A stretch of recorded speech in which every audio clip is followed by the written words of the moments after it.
존경하는 국민 여러분, 그리고 주경호, 주호영 국회 부의장님과 선배 동료 의원 여러분, 그리고 오랜 기간 앉아 계시는 국무위원 여러분, 더불어민주당 인천 서구을 이용우 의원입니다.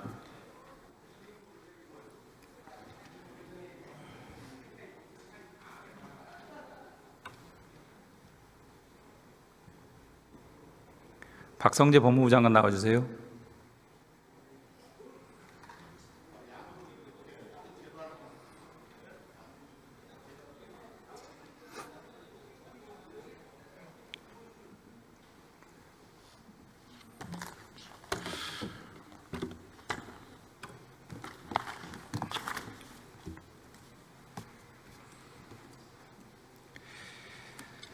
예, 한덕수 대행의 헌법재판관 지명에 대해서 몇 가지 여쭤보겠습니다. 통상 정권 말기에는 주요 기관장 임명을 차기 정부와 협의하거나 미루는 것이 관례인데 어떻게 보십니까? 그건 차기 정부가 결정됐을 때 그런 경우가 있지 않나 생각을 합니다. 재판관 7명이면 헌법재판소법상 헌법재판 진행에 문제 없죠? 아직까지 7명으로 헌법재판 결정을 한 데는 제가 법상 물어봤습니다. 법률상으로는 6인 이상으로 지금 해석을 하고 있는 것으로. 해석이 아니고요. 7명 이상이면 심판 가능하다라고 심판 정족수가 명시되어 있습니다. 알고 계시죠? 제가 헌법재판소의 자세한 내용은 다 모르겠습니다.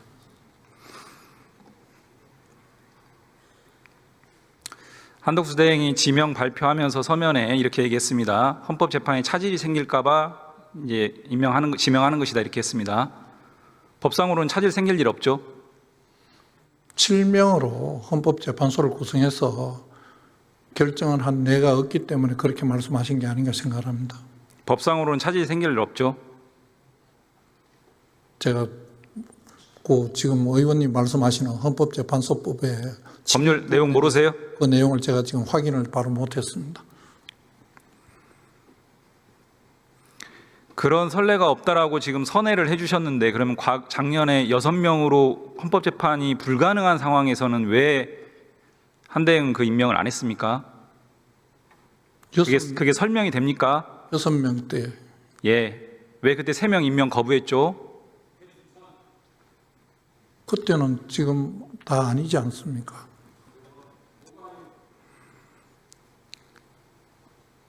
한대행이 임명을 강행하게 되면 5월 중순 임명할 것 같습니다.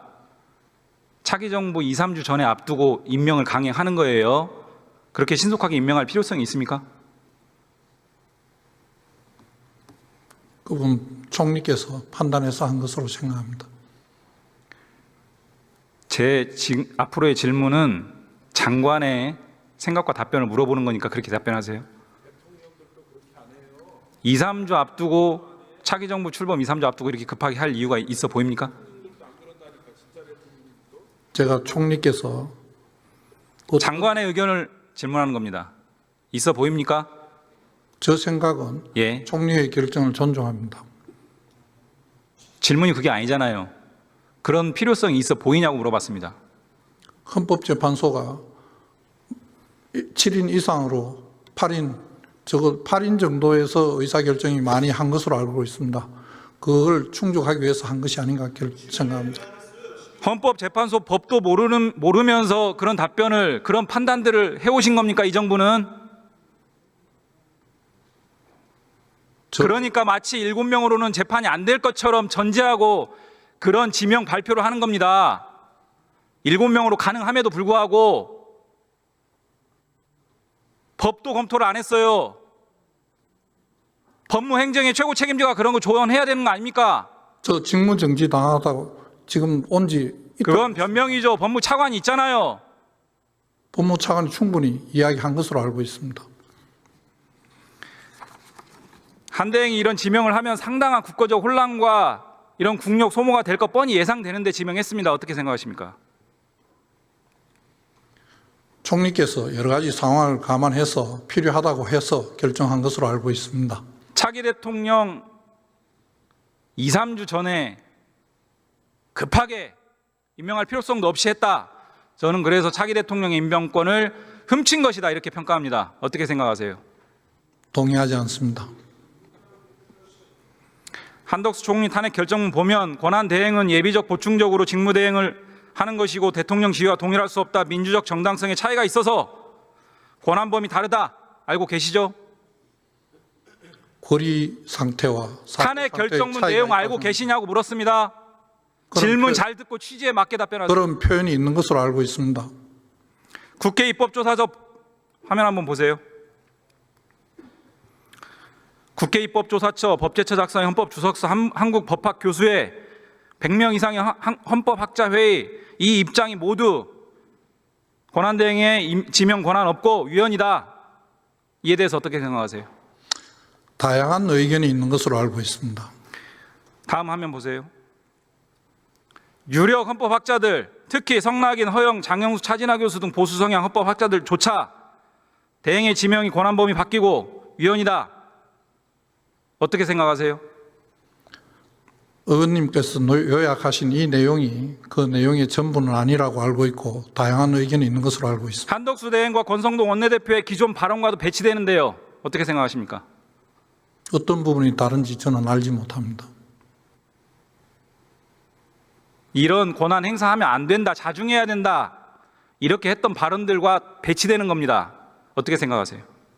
제가 지난번 의원님께서 질의할 때도 말씀드렸는데 그게 거리 상태일 때 하고 거리 상태가 아닐 때의 차이가 있는 것이 아닌가 하고 생각을 한다고 말씀드렸습니다. 자, 장관이 답변 보세요. 예. 장관이 답변한 내용은 소위 거리, 사고, 구분 입장인데요.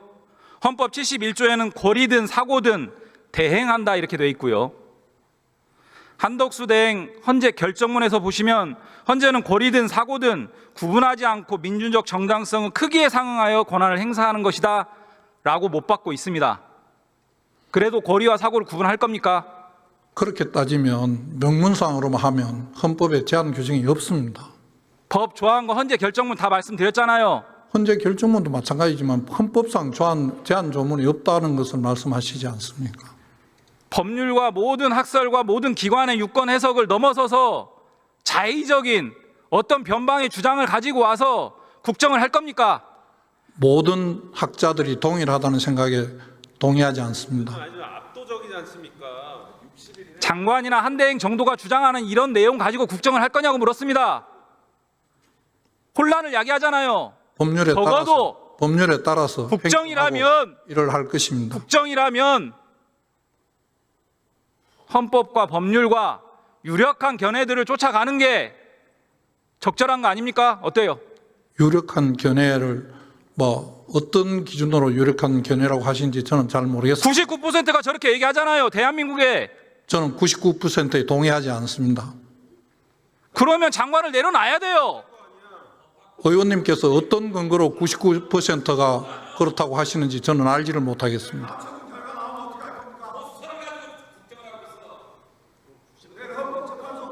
장관이 주장하는 사고라는 거 탄핵 심판 기간이 4개월 정도 됐습니다.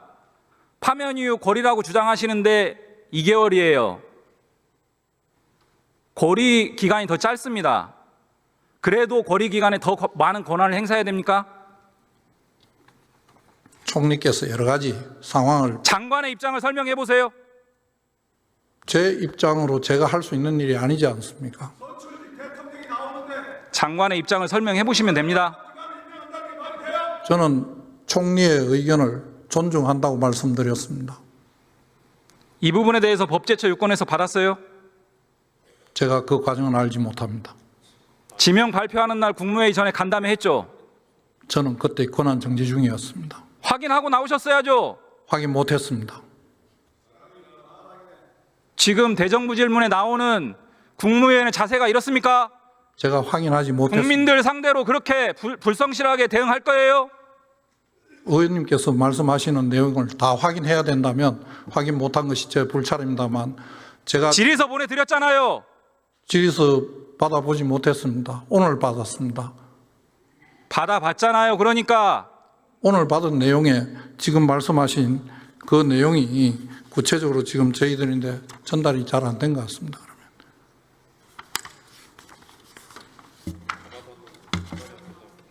헌법재판소 결정은 존중되어야 한다. 이 내용 이외에 제가 더 전달받은 내용은 없습니다.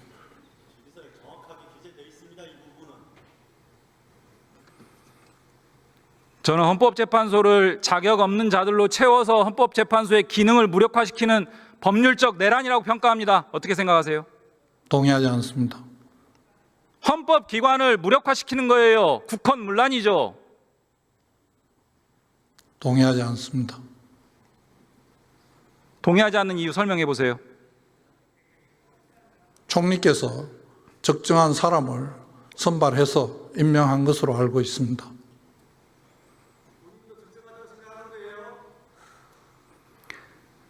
뒤에 앉아 계신 국무위원들, 권한대행이 대통령목 재판관 임명이 가능하고 적절하다 이렇게 생각하시는 국무위원 일어나 보세요.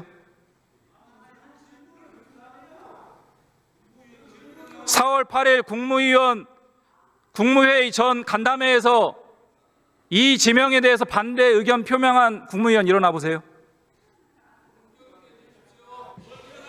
자, 그럼 이용호 의원님, 일어나 보세요. 질의와 관계없는 국무위원님들을 일어나라 하시는 것은 조금 자제해 주시길 바랍니다. 질의하고 있습니다. 예, 질의하고 있는데 질의의 내용과 방식은 제 권한입니다. 아니 그렇지 않습니다. 제 권한입니다. 불러내시지 않은 국무위원들을 전체적으로 일어나라 마시라 하는 것은 조금 자제해 주시는 게 좋을 것 같습니다. 제 정권입니다. 내란 피의자가 내란 피의자를 지명한 행태입니다. 어떻게 생각하십니까? 지금 의원님께서 말씀하시는 것은 저도 내란 피의자라고 하시는데 저는 내란 생각해 본 적이 장관 얘기한 거 아닙니다. 내란 피의자의 한대행이 총리와 저는 입장이 똑같습니다. 뭐가 차이가 있습니까? 국민들이 수긍하시겠어요? 이 상황을? 저는 헌법재판소의 결정에 따라서 임명을 의원님께서 강행하면 말씀하시면 저는 들어보세요. 내란 듣고 답변하세요. 혐의 있다고 듣고 답변하세요. 아무런 그건 증거 없다고 말씀하셨습니다. 결정이 났습니다. 장관 얘기하는 거 아니라고요. 질문을 다 듣고 답변하세요. 그러니까. 임명을 강행하면 이완규 처장이 내란범 피의자로 수사사 받으러 다니고 구속, 실형, 배제할 수 있습니까? 없잖아요. 제가 알기로는 이완규 이런 처장이 꼴을 만들어야 어떤 행위도 되겠습니까? 한 게 없는 것으로 알고 있습니다. 질문 듣고 답변하세요. 헌법재판소가 희대의 웃음거리가 되잖아요. 국민들이 수긍하는 지명입니까? 어떻게 생각하세요? 저는 모든 점을 다 판단해서 총리께서 결정한 것으로 알고 있습니다.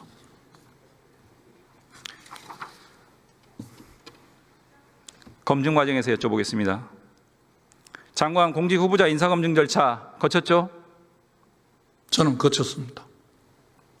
거치는 과정에서 공직 예비 후보자 사전 질문서 작성 제출했고 인사검증 동의서 제출했죠? 제가 인사 절차에서 있었던 일은 말씀드리지 않는 것이 원칙으로 알고 있습니다.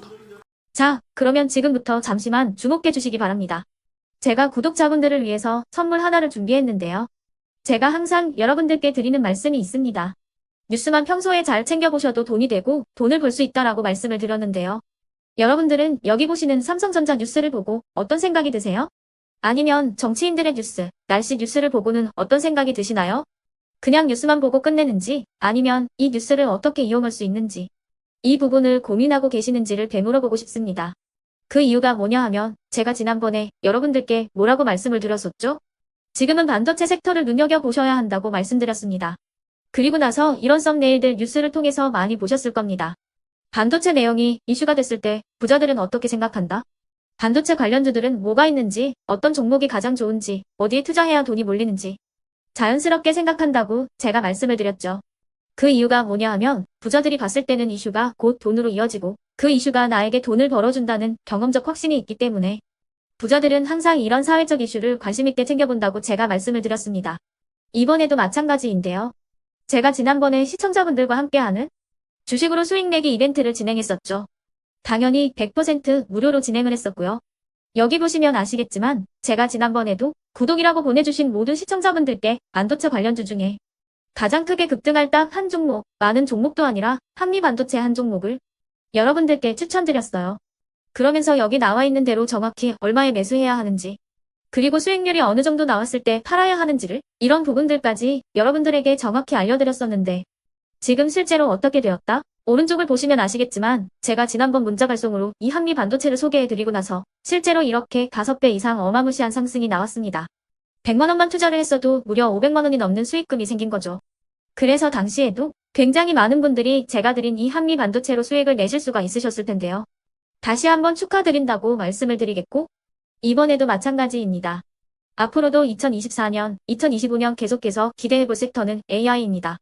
그 중에서도 AI 반도체는 그 누구도 부정할 수 없는 미래 성장 산업입니다. 그러면 우리가 어떻게 생각해 볼 수 있을까요? AI 반도체 종목 중에 앞으로 크게 대장 역할을 하면서 10배 이상 급등할 수 있는 텐베고 종목을 지금부터 열심히 추적해야 한다는 겁니다. 큰 돈을 투자하지 않더라도 월급의 일부분 아주 소액이라도 이 종목을 모아가야 수백 %의 수익률을 손에 쥘 수 있는 것이죠. 지금 여러분이 보고 계시는 이 유튜브 또한 AI 반도체와 아주 밀접한 연관이 있고 반도체야말로 대한민국의 핵심 산업으로 앞으로 더더욱 시장은 성장할 수밖에 없습니다. 그렇기 때문에 제가 이번에도 뭘 보내드리고 있냐면 지난번과 똑같이 구독이라는 문자를 보내주시면 제가 AI 반도체 관련주 중에 앞으로 대장주 역할을 하면서 주가가 가장 크게 급등할 한 종목을 여러분들께 문자 발송으로 종목명과 사고 파는 시점을 모두 알려드릴 건데요. 그 문자를 받고 여러분들이 주식으로 돈 버는 연습을 한번 해보셨으면 좋겠고요. 혹시라도 나는 주식을 하지 않는다 하시는 분들은 주변에 주식하시는 지인분들에게 말씀을 해주셔도 되고요. 아니면 연세가 있으셔서 투자가 어렵다 하시는 분들은 이 종목을 자녀분들에게 한번 사봐라, 이걸로 한번 수익을 내봐라, 이렇게 조언을 해주실 수도 있는 거겠죠. 그래서 지금 이 영상을 보시는 시청자분들 중에 나도 이번 종목이 좀 궁금하다 하시는 분들은요. 누구나 상관없이, 그리고 어느 시간대나 상관없이 부담 없이 010-2514-5930번으로 구독이라는 문자 보내주시면 제가 이번에도 똑같이 무료 추천 급등주 문자를 보내드리겠습니다. 이해되시겠죠? 제 번호 010-2514-5930번으로 구독이라는 문자 보내주시면 여러분들이 직접 이슈를 통해서 돈 버는 연습을 해보실 수가 있는 거고, 제가 돈을 받는 것도 아니고 투자를 대신해 드리는 것도 아니기 때문에 부담 없이 신청해 주시면 되는 겁니다. 그리고 수익이 나면 저는 다른 것은 하나도 바라지 않습니다. 제 채널에 구독, 좋아요 한 번씩만 눌러주시라, 이렇게 다시 한번 말씀을 드리겠습니다.